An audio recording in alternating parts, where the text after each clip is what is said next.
Hello there, and welcome to the Student Workshop for a Sustainable Future. This is Session 2, focused on cyclical change. Now, for those of you who are interested in checking out Session 1 or checking out our teacher or parent materials, feel free to check out the links at the end of the video and make sure to do your best in creating your own sustainability project, which we start in Session 1, Human Needs, and we finish in Session 3. I'll take you through it now. The first thing that we should discuss is a little bit of a recap from Session 1, where we talked about human needs. What do you need to make a human civilization? And we talked about the UN Sustainable Development Goals. We went into those in pretty hefty detail, but if you ever want to know more about them, it's easy to check out. Just do a search for UN SDGs, and you'll be able to find all kinds of detail, lots of video content. But when I'm thinking about the needs for human civilization, I tend to break it up into just a few central pillars. I think of food, I think of water, I think of energy, I think of building materials, and I think of waste handling. And then last, I think of community and societal health. So if you think along those terms, then you'll have covered pretty much every major aspect of sustainability, at least the initial necessary components. Of course, it's very important to be able to dig into social equity and then start looking at those sustainable development goals from the societal level, which is something that you can do more clearly if you're looking at the overall list of sustainable development goals. So feel free to check those out and dig into them on your own time. But in a pinch, just think of the 5 basic needs and a little more. So food, water, energy, those are easy. Building materials, waste management, so handling anything that can't be immediately reused, and community. So these are the things to think of when you're working on your very own custom sustainability projects, which I hope that you've got a decent one-pager put together with your group of friends. Ideally, you've even started to do some work toward that goal. But let's dig into cyclical systems, because this may help you in shaping out your long-term plans and how you want to grow that system. So we'll dig right in. First off, there is a beautiful pattern that you can see right now. And I want you to think about what it is. Have you ever seen it or anything like it described? Take a minute. If you know what it is, fantastic. We're going to dig into a little bit of why it matters. This is what's called a fractal, or perhaps a Mandelbrot set. And this is something that associates in most people's mind with chaos theory. Now, we're not going to go super deep into what chaos theory is, but I want you to understand that it's something that deals with finding patterns in complex systems. So effectively, there are things that scientists and mathematicians have thought for centuries could never be understood or calculated with our mathematics. There are things that are complex, like weather, where there are a lot of different factors that factor into what makes weather. It's an extremely complex system. Now, what you're seeing here is a close examination of shapes and how, if you continue to add shapes onto the edge, you could effectively zoom indefinitely. You could zoom until the end of time and never find the end, because it's something that continues to repeat. Let's look at it in practical terms. What does this mean? So imagine that you were to go along a coastline, along a beach, and you were to measure 1 kilometer at a time along the edge of that coast, maybe starting with a satellite photo. And you have a number at the end of it for how long the coast is along the edge. Now, if you were to go back and measure the exact same space, the exact same perimeter, right, of coastline, But instead of using a kilometer-long measurement, you used a measurement that was only a tenth of that. You would similarly be going along the edge of the coastline, but because you're coming into little inlets and out on little promontories with more detail, the number that you come back with is going to be slightly larger than the one you had before. How can that be? You just measured the same thing, but with that little bit more detail, you get a higher number because of the detail that you've recorded, the resolution. So if you were to come back again with just a meter stick and go over the exact same patch of coastline, you would come back with an even higher number because of continuous improvement in detail. Now, the thing that scientists have discovered is that you can keep zooming in until you're looking at the microscopic level, and you will continuously get a larger number than previously assessed. This is something that touches the edge of chaos theory. The idea that there are predictable patterns in complex and obscure systems, and using computer technology to start bringing that data together, we can start building mathematical models that actually make the most of that data. You won't need to worry about chaos theory. We're not testing on it. It's just something interesting that I think people should be able to dig into. And I would like you as students to challenge yourselves. Figure out something that seems too complex to understand. It's too hard, whatever it is. It's too big, it's too whatever. I want you to challenge yourself by taking time during the next couple of months to learn a little bit about it at a time. Maybe just check out a book from a library on the subject, or check out different resources on Wikipedia. A couple of times in a week, 15 minutes at a time. And I'd like you to see that by the end of that month, you can end up with a much more clear idea of subjects that even adults and working professionals around you might not necessarily understand. That is part of the key to growth. It's challenging yourself. It's looking at things that might be too big or too difficult or too hard and realizing that they're not. It just takes a little time and a little pressure.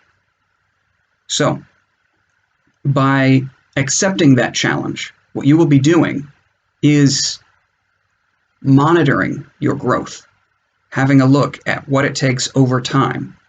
And again, feel free to review what we went over in the last session, especially those 3 questions that I asked you, to find out what it is that you like about yourself and the way you interact with the world, what it is that is worth your time to learn, and what it is that you want to change about the world that you're living in.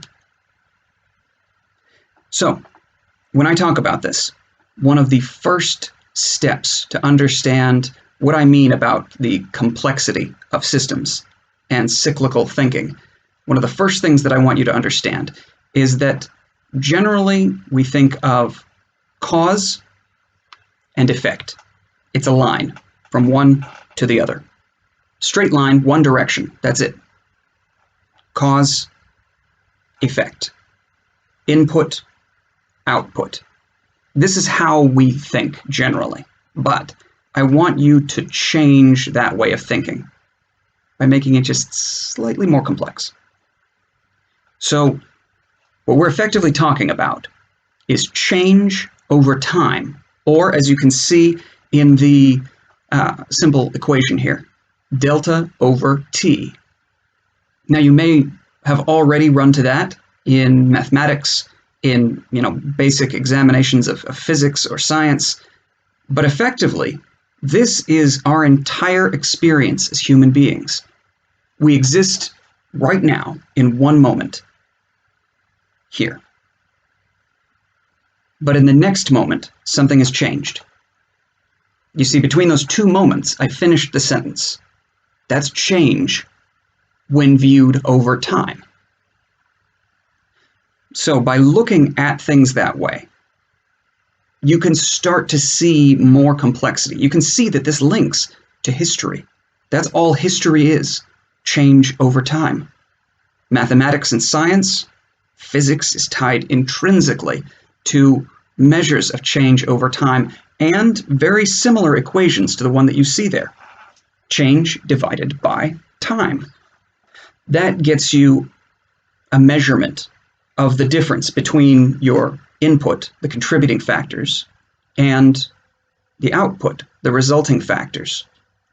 Now, when you're looking at more complex systems, when you're looking at cyclical thought, when you're looking at something as complex as a community and how they gather and eat food, for example, it becomes much more complex much more quickly. When you look at systems that span across the globe, it becomes drastically more complex. But that does not mean that it can't be understood and that you can't make visual representations. One of the things that you want to be able to consider are that the contributing factors, there may be more than one of them, whatever it is that's coming out of a system.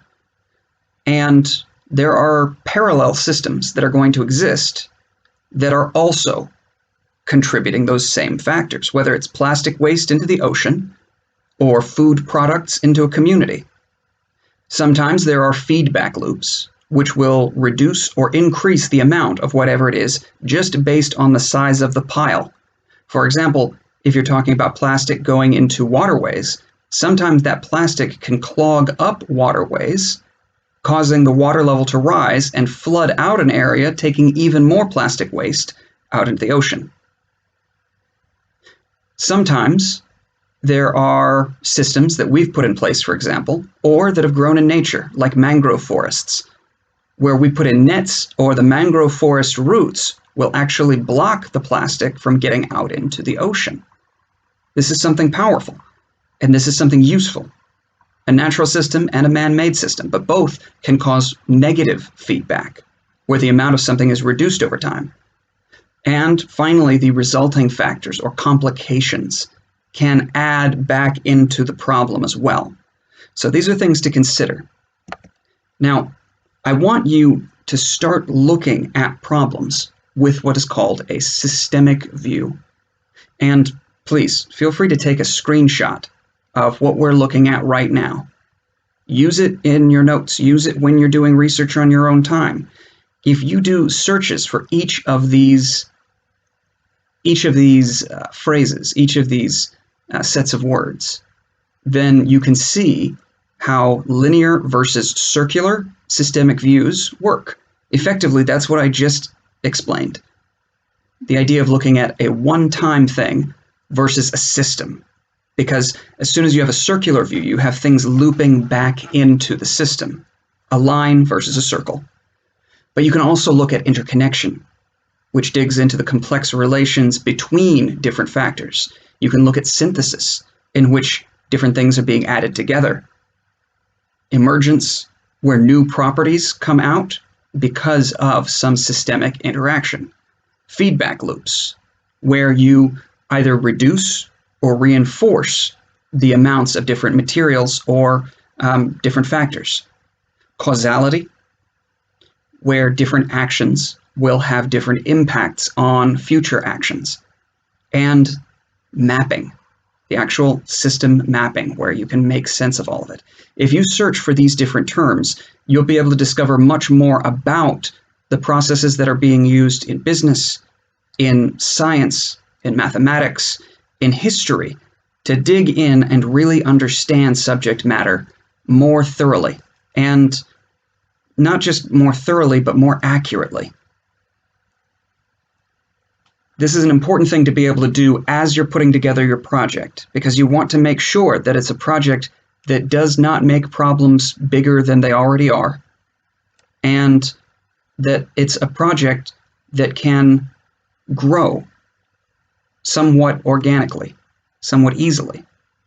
If it's built with a systemic view, you're going to have a much easier time looking at how to integrate it into the way societies work. So, next we're going to dig into a little bit more detail about what cyclical systems are. Does any of you know what a sealed biosphere is? You can take a second to think about it. If you're watching with someone else, then maybe even discuss what you think it means. Or if you know of an example of one, fantastic. Google it. Pause this video, go and check out what it looks like if you have a sealed biosphere. If you'd like, once you've answered the question on your own, you can still have a look. Or you can even just make a note so that you check it out after this video, because I'd still love you to complete what you're doing here first. But effectively, our planet is an example of a sealed biosphere. It's actually an excellent example because it's mostly a sphere, a circle in 3 dimensions. Now, we can make smaller sealed biospheres. If you have an aquarium or a large glass box or plastic case of some kind, you could put into it water, soil, some simple plants, enough air, ideally, to get things started, maybe even some simple animal life, a couple of small insects, maybe some fish. And if you seal that system, if you close off all of the edges where air can come in and out, and then you have it placed someplace where it can get a little bit of sunlight, then you will suddenly see that the water that is already inside that system is the only water that will be in there. If you've measured it out right, then it will be evaporating inside as the sun heats it, and it will be raining back down inside the system. Maybe not in a large sort of rainstorm looking way, but you'll have accumulation of these droplets higher up, and then they'll cycle back down, and you'll see the water cycle in that respect. If there's a plant in there, then you'll have a degree of respiration coming from that plant and from microorganisms, where the plant is taking in sunlight and taking in carbon dioxide and converting that carbon dioxide in the presence of water, so CO2 plus H2O, to crush it and make sugars. And all a sugar is a combination of carbon and hydrogen. And oxygen is a byproduct. So you've got CO2 converting into oxygen. You've got water converting into oxygen and sugars. And as those microorganisms also respirate, breathe, or those insects breathe, or small funguses that are in the system breathe, they will be taking in that oxygen and using it to live and exchanging it back out for CO2 again. So you have another cycle. In fact, you have several cycles. A cycle for carbon dioxide, a cycle for oxygen, and those sugars that are built into the plant's body. Effectively, they're the energy that the plant uses, and they make up the structure of the plant. The plant cells are made up of cellulose, which is a complex long-chain sugar. As the plant loses leaves, or eventually uses the energy, converting it into what's needed for life, then you have the sugars breaking down, so they end up in a cycle as well. There's amazing detail that you can go into with this when you're looking at all of the different needs of the plants, all of the different needs of the animal life, and the small microscopic creatures in the soil. All of them are going to be contributing and balancing themselves out inside that sealed biosphere. Not because they want to be sustainable, but because they have to be sustainable. They don't have any choice but to only use resources that are available. This is effectively where we're at as a planet, except that we've cheated the system a little bit. We've found ways to use resources from some parts of the planet and live like we're not using any resources at all in other parts of the planet. It's something where all of us have to look at this and realize we're in the same boat. And if we use up all of the resources, all of us suffer. If we use up resources and cause damage to our ecosystems and animal life, all of us suffer. We don't know which of those animals we need to be able to learn from. I mentioned a specific kind of study the last time we talked, called biomimetics. Does anyone remember what that was?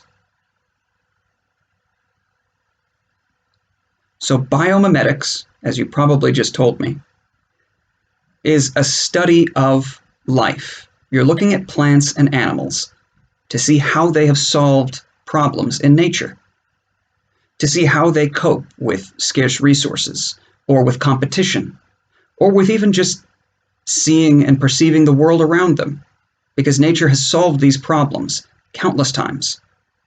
And by learning from them, we can make the most of that research and development and make systems that are very effective. When you think about technologies that we have created, there are not many technologies that do not have an analog, a similar version in nature. For example, we have different circuits and electrical components that can detect light, like our eyes can. We can electronically identify different chemical signatures, the way our taste buds and nostrils can in solid, liquid, and gas forms. We can create robots that can touch and feel and lift things, much like we can already, much like animals can, but it can be more complex than that. If you look at technologies like Velcro, which is just that simple loop and hook fastening system that can be used on a child's shoes, nature already uses hook and loop systems on seed pods, on different other systems, in order to get plant seeds to travel extremely long distances on animals and birds, and then fall off and let the plant propagate somewhere else. In fact, there are not many technologies that exist that have not already been developed in some form or another in nature. Even when you look at complex interactions of circuits, like in our computers or in the internet, scientists have found, specifically mycologists who study mushrooms and fungus, they've found that underneath the floor of old growth forests, there are networks of what we call mycelium, which is effectively like white string. It's the body of the mushroom. The mushroom that we actually see on the surface, that's just one part of that animal. But underneath, there's this network of threads that are interconnected. That's the actual body of the animal. And they're interconnected so that lots of different mushrooms will touch the edges of other ones. And they can communicate with each other. And they can communicate with trees in the forest by providing and taking resources from one to the other. They've found that these networks are complex enough that it actually appears that these mycelial networks, these groups of mushrooms, are in effect herding trees.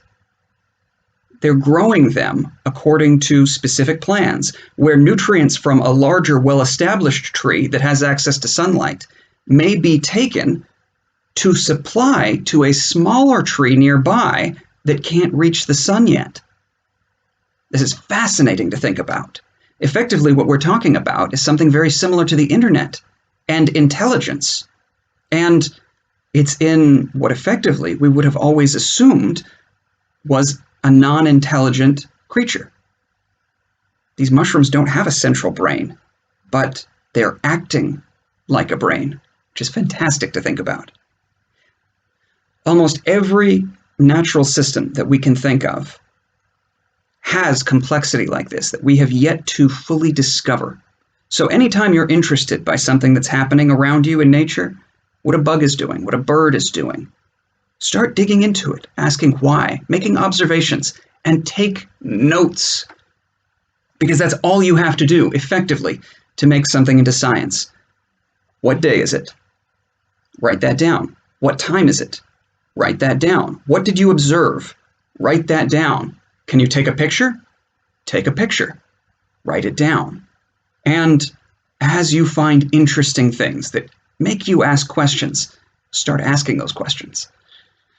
It's a fantastic, fantastic feeling once you start to dig into mysteries. And once you find out that some of those mysteries are actually answered and that there are just as many mysteries we've never even considered waiting to be answered. So look into the biospheres around you, sealed or otherwise, any chance you get, and jump into science. Start taking notes and asking questions. Now, we can also look at more human-centric systems. For example, regenerative agriculture. This is the concept that while you're growing food, for example, corn or rice or any other food crop, maybe soy, maybe groundnuts, whatever it is that you're growing, you want to make sure that you don't strip all of the nutrients out of the soil. So there are ways to rotate your crops. There are ways to plant different kinds of crops together. For example, soybeans or other legumes like groundnuts with other crops, because those soybeans and the bean-related crops fix nitrogen into the soil. And that nitrogen is actually really useful for those other plants. And if you only ever plant those other plants, they strip the nitrogen right out of the soil. And after a few crops, you suddenly get much less yield, much less actual food from the process. But again, there's a natural system that exists between those soybeans or peanuts or groundnuts, if you want to call them that. Those legumes have a beneficial relationship with bacteria that live in little nodules in their roots. And those bacteria get a place to live where they can put nitrogen into the soil as part of their life cycle. And the beans benefit from it, and we benefit from it. So looking at ways to turn a line, we put the seed in the ground, we grow the crop, we harvest the crop, we eat the crop, into a circle. At different points, those different points along the line, we can connect them together. And from a line, it becomes a circle. Maybe once you're done with the harvest of the crops, anything that you're not using gets composted and then put back into the soil or tilled back under for the next season. Maybe the way that you're moving the crops about gives you a chance to be growing in different areas and doing other things. This regenerative agriculture is meant to work with nature in order to make sure that we're living in a more balanced way. And by doing more of this, we can actually work out ways to feed ourselves without as severely depleting the resources around us. Ideally, we can get it to a point where we are in effective balance with those resources around us.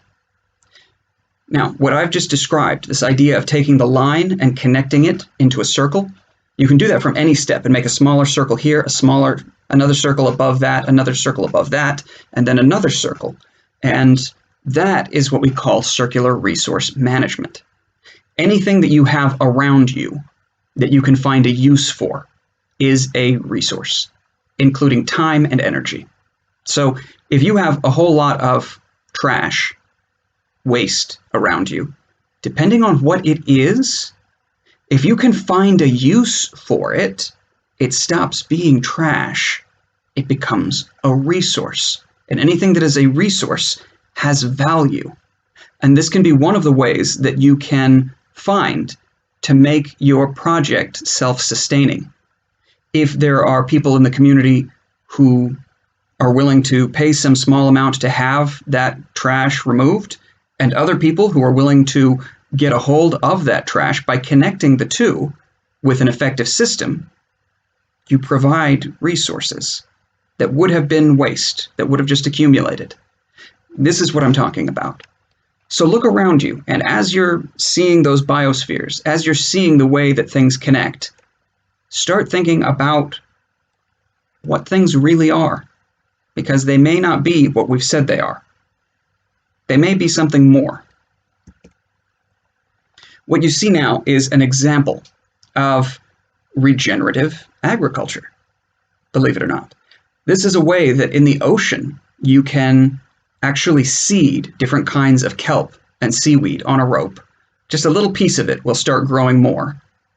You can also be growing mussels, have them seeded onto a rope as well. And they will get everything that they need from the water. They'll eat that way, they'll breathe that way, and when they decide to reproduce, they'll reproduce that way and be adding to the ocean again.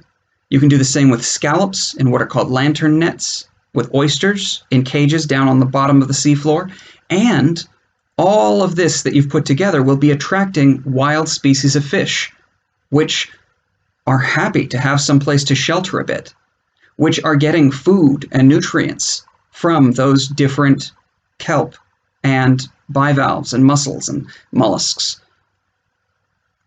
So you can even be catching those fish in traps or nets or hooks. You can be working all of this out together, and every time you've got enough of the kelp, harvest some. It's useful as a material.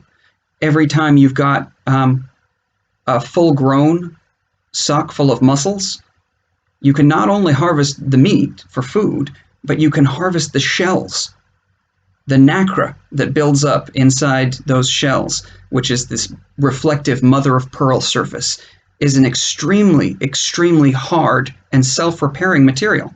It's fantastic stuff, and it can be used in lots of places. In fact, by crushing down, for example, scallop or oyster shells, you can add needed calcium to the diets of chickens or other birds, which can help them make their eggs, which can make them a little bit healthier in bone development and in the meat and eggs that you get from them.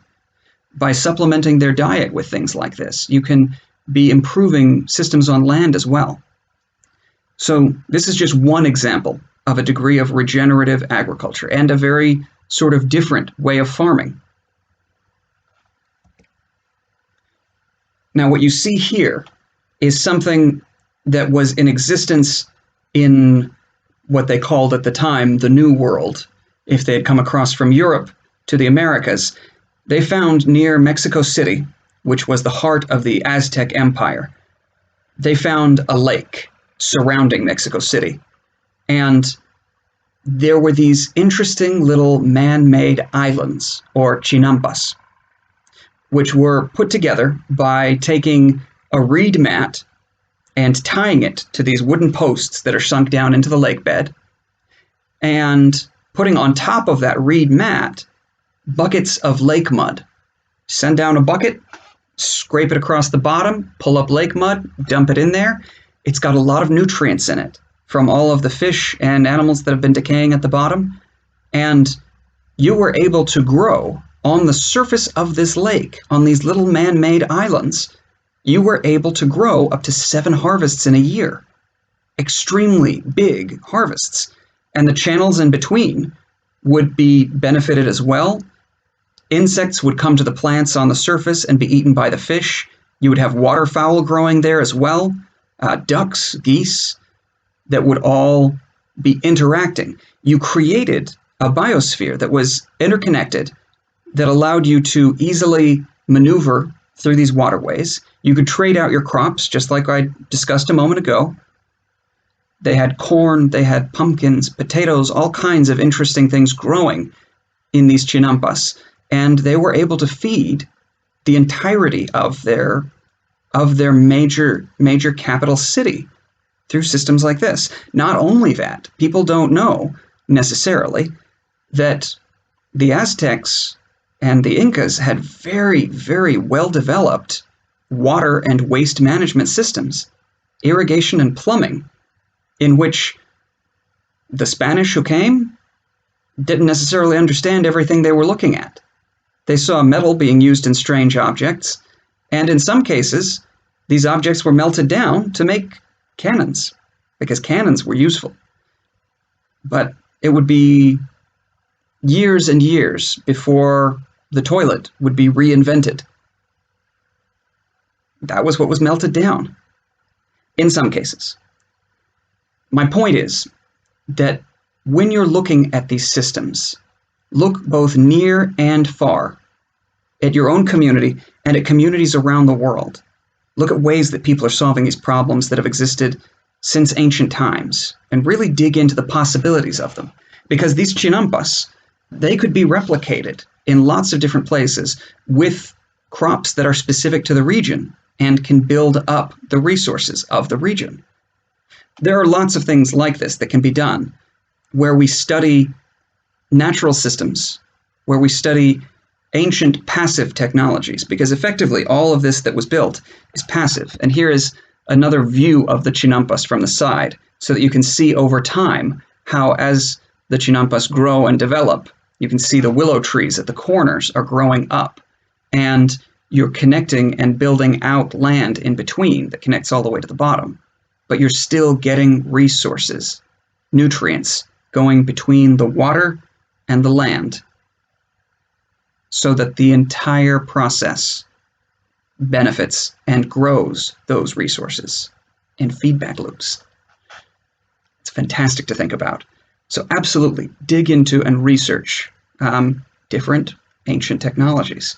Whatever it is about school or education that interests you, whether it's science, art, history, mathematics, it does not matter. It will be connected to the other subjects, and there will be value in those other subjects, which make it much more fun to learn. So whatever it is that you're excited about, dig in and see how it connects to other things. Start learning about those other things, and you will only continue growing. This is what I was talking about when I was talking about connecting the points on a line to make bigger and smaller circles. This is how what we call the circular economy functions. Effectively, when we had a resource structure before, you would have raw materials that were harvested from nature. They would be processed. At the top of the circle, you can see in a resource facility. You might use some degree of recycled material. What you cut off the ends of the wood might go back through into sawdust or some other thing. But effectively, all of those materials would go onto a factory where they would be made into something, and they would go out to distributors, retailers, shops, which would sell them to people or companies, and they would use those products. And when the products were done being used, they would be thrown away. And that was the end of the line before. But now, we have found lots of different ways to connect different dots in that process, where maybe you've already used something once, but you can find another use for it. A bottle that once had soda in it can be reused a few times as a water bottle. But then after a few times, maybe there's something else that can be done with it. And before it is finally brought to recycle or anything else is done with it, maybe there's something else. By repeating that cycle as much as possible and using the resources, once again, not trash, not waste, but the resources around you, you can continue this process. Ideally, we're also putting pressure on the people who make these products to design products that take this into account. And more this is the case. People want to make products that aren't just going to end up in a landfill. By placing pressure and responsibility on different organizations, on governments, to actually manage this, we can let them know that we actually want oceans that don't have plastic accumulating in them, that we have products that are designed to be used repeatedly, that are designed to last. There's a lot of power in that. And part of that is connected to academics and education, the way that we look at those products, the way that we study how they can be used. Of course, investors and the people who are influencing those decisions, policymakers, they have a big role to play too. And they care about what people are willing to buy and what people are willing to use. So every time you spend any money at all, you're giving a vote. You're saying that something is good and valuable. And if there's a problem with it, make noise. If you're seeing a problem that people on the other side of the world aren't seeing, take some video. And you know what? If you want, include the brand names, because that will put pressure on those different decision makers to make better decisions about their resource management and their design. So when you've designed material to make it easier to recover, you don't have to get as much raw material. When you design your materials for reuse in manufacturing, then you don't necessarily have to get more raw materials to the manufacturing factories. When you design your materials to be serviced and repaired, then those products can last longer. It's easy to fix it? Fantastic. That's great. I know a guy who can help me fix it. Maybe I don't even know how to fix it myself. That's fine. It's something that can be fixed, so it doesn't get thrown away. When you design it for longevity, something that will exist and be in good condition long enough that you can just give it to your kids and it will still work. That is fantastic. That's the kind of product that should be going into the world. And once you're looking at things as a consumer, if you've purchased it, whatever it is, getting the most use out of it is extremely valuable. And whether it's through reuse, repurposing, or just giving it a new coat of paint, there are loads of ways to dig into and make the circular economy work for you, even as a consumer or an individual or a student. Maybe you're just a student. That's fine. Just a student is a fantastically powerful thing. So, next I want you to think about resources one more time, and with a slightly different concept in mind. This is what's called carrying capacity. Now, anytime you have, for example, animals in nature, if they have been introduced into a new little area to live in, then maybe they find that there are a lot of resources and there aren't many predators and it's a great place to live, it's comfortable. They will experience population growth over time. Again, change over time. So at first, that growth curve is going to be exponential. It's going to be very quick, a few generations that they maximize their population to the area and resources that they have. And they're going to overshoot it. This is just how things work. Now, humans are doing a little bit of this too. We often see this in invasive species, where something doesn't normally live in that area, and then when they're introduced, they realize, oh, there's no predator for me. Maybe they don't do well, but if they do, they might be able to outcompete other species. Effectively, that competition can start to cut the growth of their population, if it exists. If it doesn't, then maybe predation will. Other animals or plants that are eating them can cut down their population growth. But with an invasive species, you may not find that. In our populations, in the human species, we find war is often a factor. But finally, in the end, even with invasive species, there will be a point where they have used all of the resources that they need, and because of competition with one another, with themselves, they will eventually reach a point where starvation starts to cut their population growth back down, and they will experience a die-off. And once enough of them have died off, they will start to grow back up again. And you see this curve going up and down across the line. The line there in dotted red is carrying capacity. And that green line, the green solid line, is the growth rate of the population over time.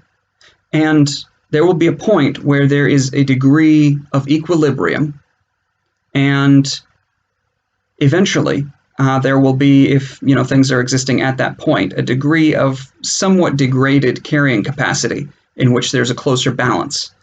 This is how nature tends to work and how nature tends to solve a lot of problems. Too many of those plants, deer and rabbits will come along, gazelles will come along, and they will eat those plants. Too many herbivores, mice, deer, rabbits, gazelle, you're going to find that more carnivores come along and see there's lots of prey, and so they will regulate that population. Do you have an explosion of population for those carnivores who have been able to have a couple of good years with all that prey around? You'll find an explosion there. And with each of these different interconnected systems, cycles of population growth, you'll find that they eventually find a way to balance themselves out, and that the competition between those species is part of what lets them develop over time. The competition over predation, when a plant gets eaten, it doesn't want to be eaten, but the plants that maybe have developed a chemical that tastes bad are going to be less likely to be eaten. So they're going to be more likely to reproduce, and then more of those plants are able to carry that trait to protect themselves from herbivores. The same with the herbivores. The ones that are able to run and hide and detect predators quickly are the ones that pass those traits on. So you start to see this development over time where all of the different species are regulating one another in different ways, and you have complex interactions in your biome. Again, we're right back to that sealed biosphere. It's where we all live. But it's important to be sure that we are aware of the total carrying capacity anytime we can be, because it's something that we haven't been respecting when it comes to ourselves. We have to be able to balance things out. Otherwise, one way or another, nature tends to find a way to balance things out.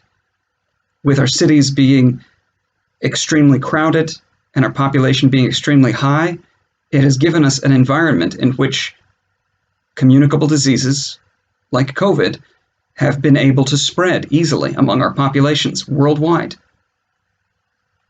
This is part of what we have to deal with, and we have to build our systems and let our choices for how we grow our societies and how we develop those societies, because bigger is not always better. Sometimes just more efficient is better.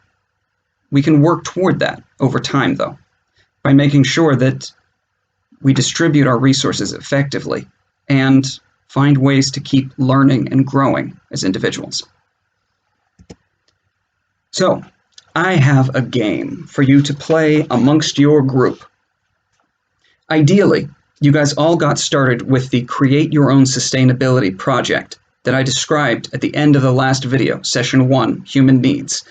If you didn't see Session 1, Human Needs, click some links, do a quick search, go back, watch it, involve some friends, because you'll be able to play through this game and others and start making a direct impact in your community and ideally on a much larger scale over time. But this is what you use in order to start developing your ideas. Now, there are people in the world who see the glass as half empty. They tend to be pessimists. There's nothing wrong with that. Some people can call them pragmatists. They find problems. There's value in it. And all of us, whether we are pessimists or not, should develop our eyes that way so that we can see those potential problems. For those of us who are optimists, that's an important step to take. So if you know in your heart that you're an optimist, you always see a silver lining, try being a pessimist this time around.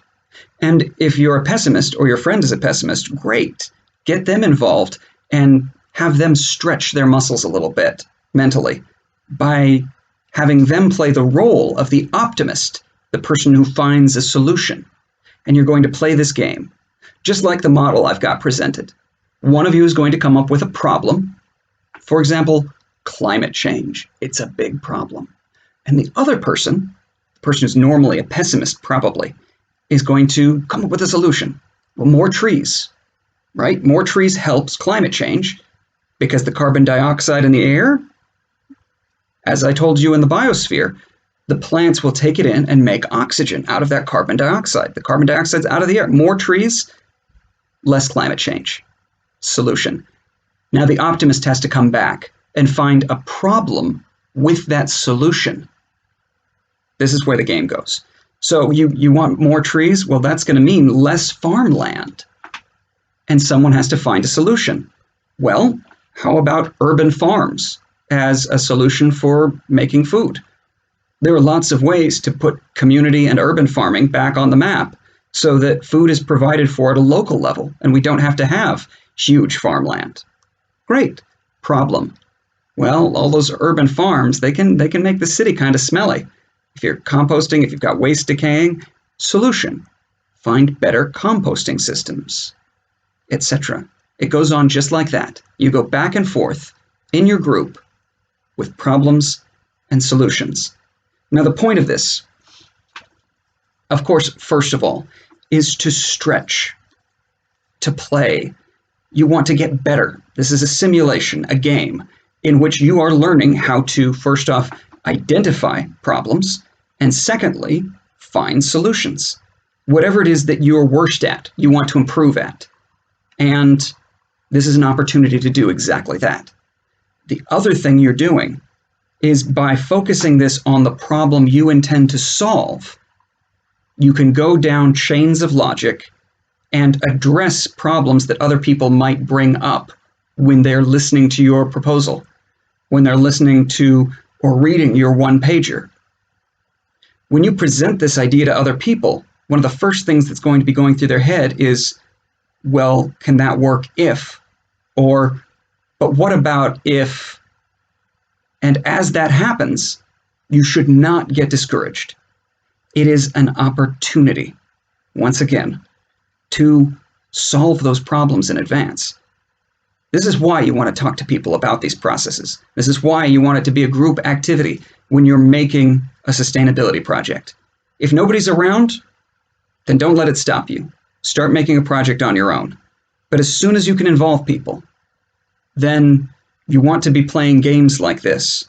You want to be finding solutions, because it may be that you end up with an opportunity to talk to someone who has the resources that you need to advance your project. And if and when that happens, you want to be able to clearly and succinctly let them know not only that you have found a solution, but that you have thought about the problem from enough different angles, from the lens of art, science, history, mathematics, sociology, anthropology, that you see potential problems before they come up. The rule about science fiction that makes a science fiction story not just good, but great. Good science fiction will predict the car, the automobile, from the times before it existed. But great science fiction, the mark of truly profound thought processes, predicts the traffic jam, the secondary problems that come from the introduction of personal vehicles or any other technology. So apply this, play with the idea, play with the knowledge, and try out this game, problem solution. So ideally, all of you will be working on your projects together, and you will be able to put together a presentation. The focus of that presentation is to get your point across clearly to people who might be able to help. Maybe people who want to join, maybe people who have the resources that you need in order to get the project started and make it something bigger. Maybe just people who are connected to other people and want to talk about what you're doing. Perfect. You need to convince them. So put together a bit of a presentation with your group. You're thinking still about how you will grow it bigger than it is, bigger than 5 people. You want to start there, and then ideally it's something that influences your community, and you want it to stretch past so that it can start influencing other communities. That's where you want to focus right now. So please continue with your Create Your Own Sustainability project. We will see you in our 3rd section of the Sustainable Future workshop and presentation as presented by the Time Repair Corporation. Please check us out at timerepaircorp.com. If you know any other students who might benefit from this process, send the videos to them. If you know any teachers or parents or members of your community who might find value for what we're putting together. The entire point of this project is that it is a part of our open source education toolkit, meant to bring the very best of the Finnish educational system to other parts of the world first, and then to start building on that best practices. So because it's open source, it only gets better the more people are involved. With your own projects, feel free to start reaching out to us. Send pictures, video. Let us know on our Instagram, let us know on our YouTube. Contact us any way that makes sense to you. And don't forget, while you're here, like, subscribe, and check out some of our other videos. I want to thank you again. I'm looking forward to seeing what you guys do and how you make changes in your world. Thanks again, and bye for now. We'll see you in the next video.